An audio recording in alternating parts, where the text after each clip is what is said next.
moms and to build a nation where businesses and families can thrive for more than a decade. So we have more than a little experience with public policy, more than 10 years of experience, in fact. We know when policies are good for families and our economy, and we know when policies are very bad. And the moms of America absolutely know that the budget and the tax plan that President Trump and his congressional allies have put forward are hurting our families and our economy. It's quite simply bad policy.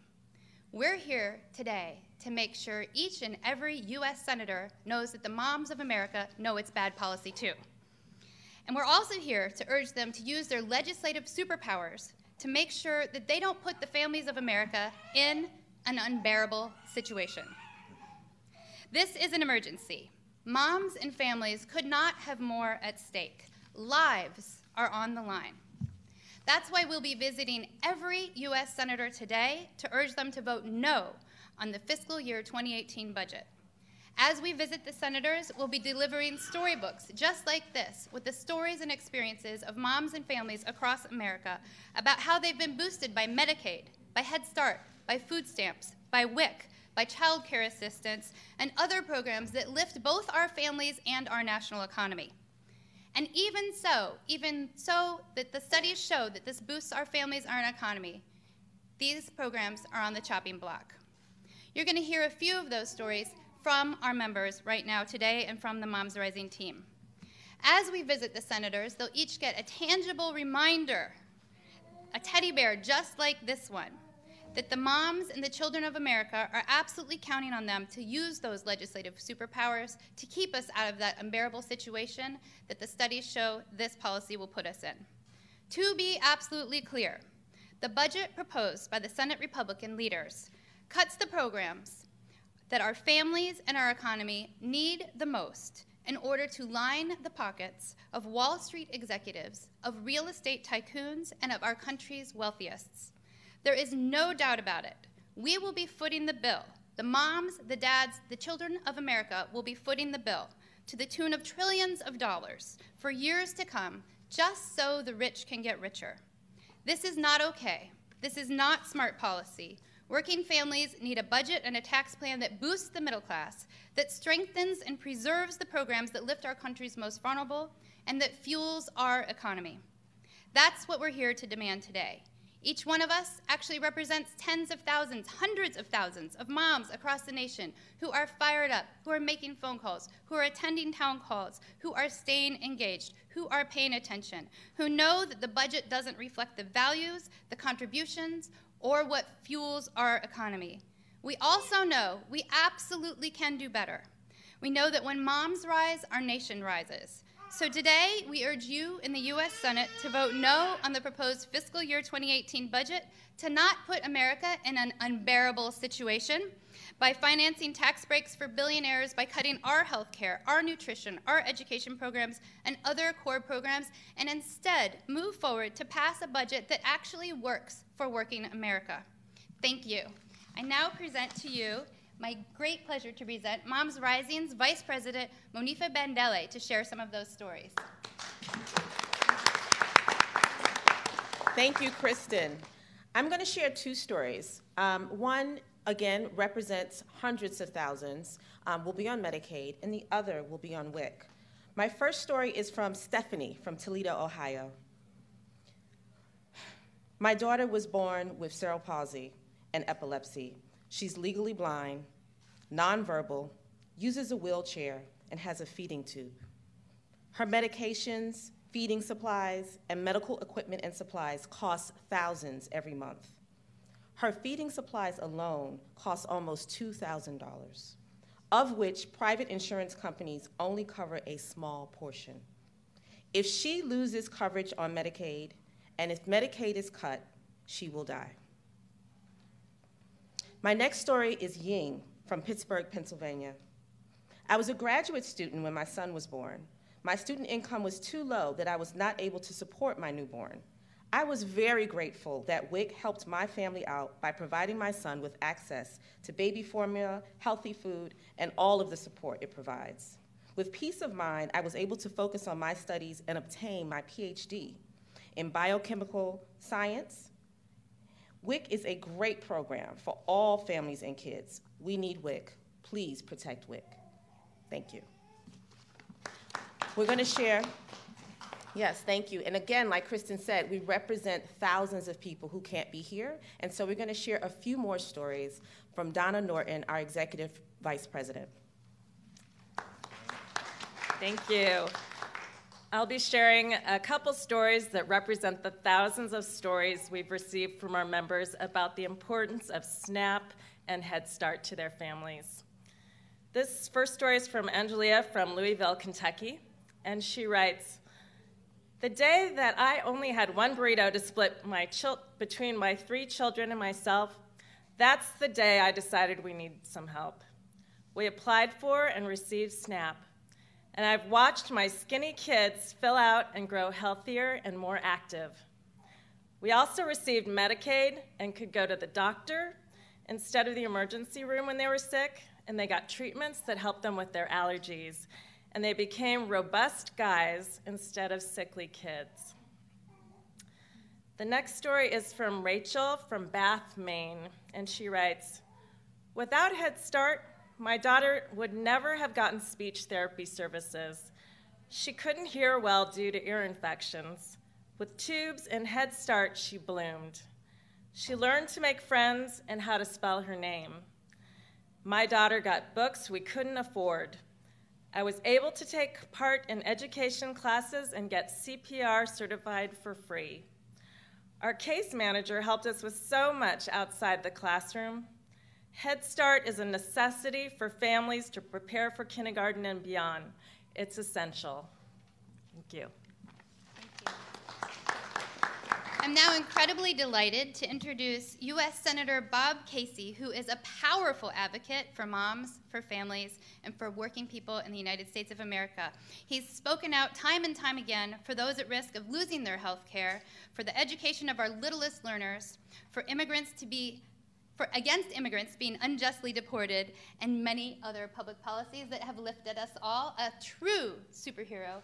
Thank you so much. Thanks so much. Well, thanks very much. And I'm grateful for this opportunity because we need reminders on Capitol Hill, and sometimes you need a reminder that you can actually hold on to.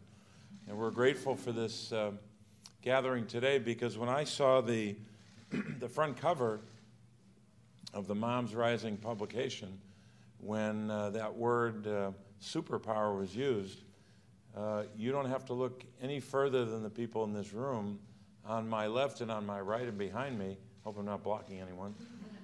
But these are Americans that do in fact have superpowers. And I often say this to folks that come to see us in Washington. Sometimes they think that somehow if they come and tell us what is important to them and then they leave and we just talk among ourselves here, that things will work out. I always try to persuade them, or urge them, I should say, to stay a little longer, to get to as many offices as possible, because that is the most powerful voice in these halls. Those voices, in this case the voices of moms across this country, will be the most persuasive voices of all. And the stories that were read, and all of the stories in that compendium that you have before you will be the way that we win these battles. Let me start with one basic point. I know that other groups may have made this point before, but I haven't seen it made with the degree of urgency and intensity and focus that Moms Rising has made it. And it is this: the tax bill, or the tax proposal, it's not a bill yet, the tax proposal and the budget proposal, which is actually more definitive, have to be read together. The way things are covered around here is people tend to cover and debate things one at a time. You have to read them together because the devastation for the families represented here today are most evident when you read the two together. So far this year we've had in the Congress a right-wing approach to health care. Let me amend that. A far right-wing approach to health care, a far right approach to the budget, and a far right approach now to taxes. There's no other way to describe it other than that simply. The tax bill is very simple. It's a giveaway to the super rich, the likes of which we've never seen before. But that's what the Trump administration supports and the Republican Party supports. Because remember, when they promoted it and proposed it, they called it a, quote, unified proposal. So the Republican Party owns this tax giveaway to the super rich completely. The second part of this is when you compare the tax proposal to the budget proposal, you can see the devastation. I'm particularly grateful that Moms Rising has made their priorities my priorities, meaning that they're focusing in this document and in their advocacy on SNAP, on WIC, on Head Start, on Medicaid, and on what I call early care and learning, pre-K, early education, as well as child care. Let me give you some sense of the numbers. When I say giveaway, here's what I mean. Center on Budget and Policy Priorities say that 80% of the tax benefit goes to the top 1% by 2027. I can't even imagine anyone proposing that, even in a closed-door meeting, let alone as a unified Republican approach, that 80% of the benefits would go to the top 1%, who have already benefited for years, if not decades, by the bonanza they've been given, year after year of tax cuts for the top 1%. So that's enough reason alone to oppose the proposal. The second thing is it raises, the tax proposal raises taxes on the middle class. I thought I heard the president, and I thought I heard Republican leaders saying this was going to be a good proposal for the middle class.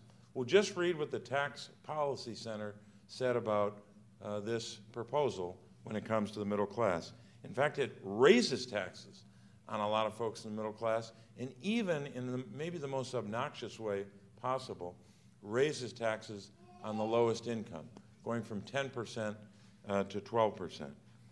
The third big problem, in addition to giveaway, and in addition to raising taxes on the middle class, is the cuts that are proposed when you read the budget and you read the tax bill together, the cuts that are proposed for Medicare, over $470 billion in cuts, and Medicaid over in excess of $1 trillion with a T, $1 trillion cut from Medicaid, so they can give it to the wealthiest among us.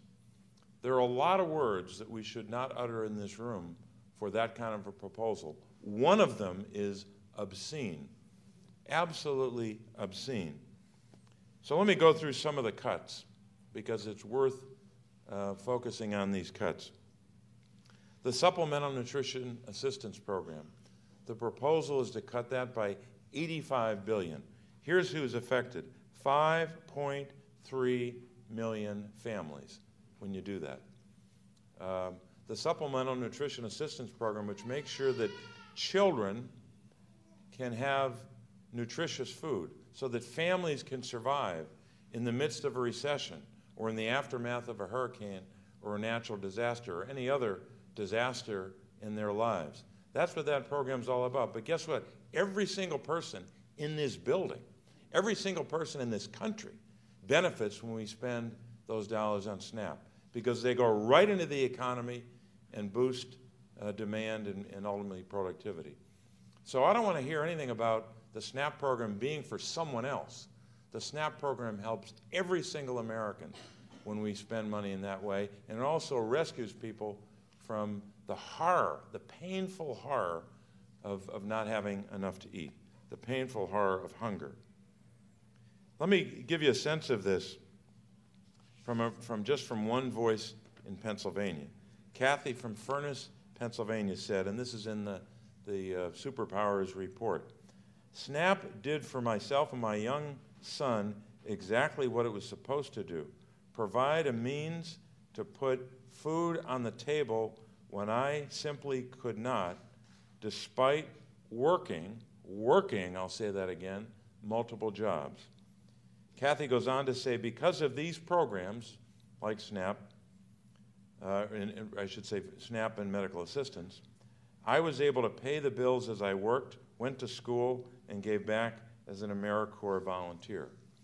So that is one voice among many, telling us how two programs benefited her, SNAP and Medicaid, medical assistance as we call it in Pennsylvania. How about Head Start?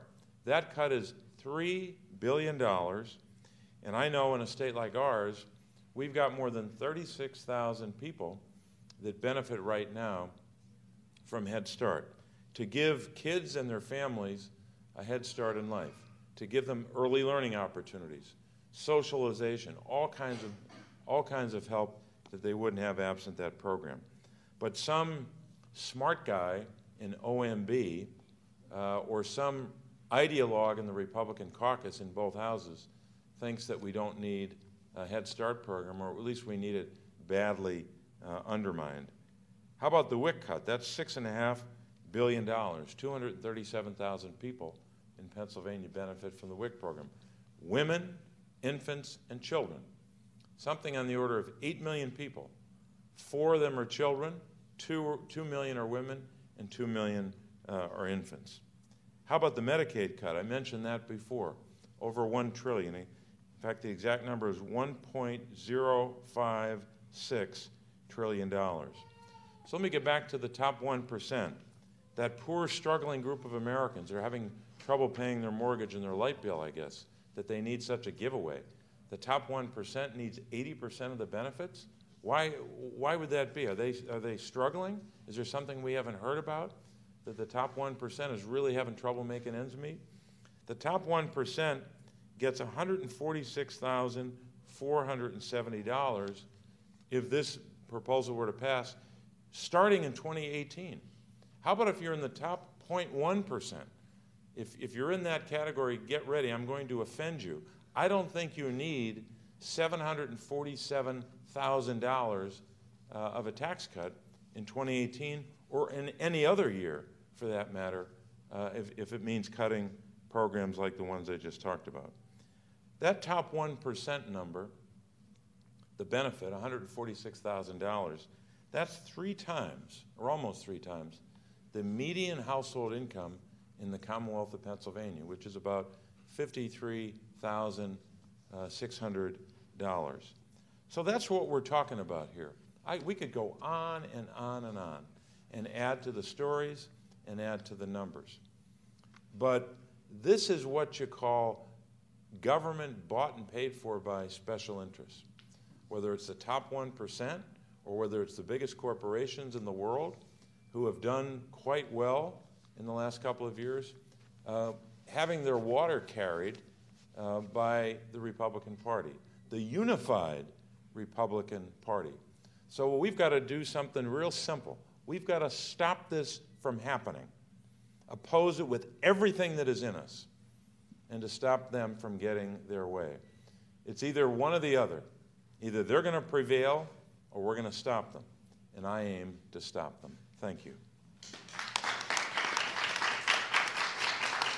Thank you. Now we're open for questions.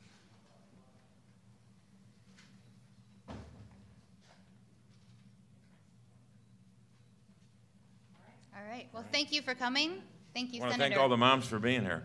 Thank you.